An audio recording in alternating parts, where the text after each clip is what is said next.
కథ నిజమైన స్నేహితుడు. ఒక చిన్న అడవిలో మేక, నక్క ఇద్దరు మంచి స్నేహితులు ఉండేవారు.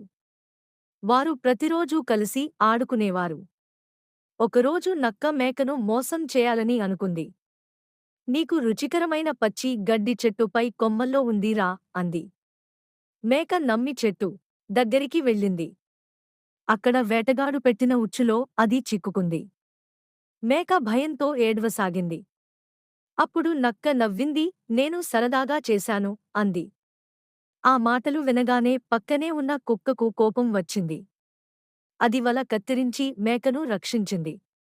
నక్క సిగ్గుతో దూరంగా వెళ్ళిపోయింది.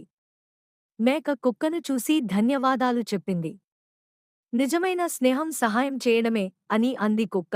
ఆ రోజునుంచి మేక ఇతరులపై నమ్మకం ఉంచే ముందు ఆలోచించేది.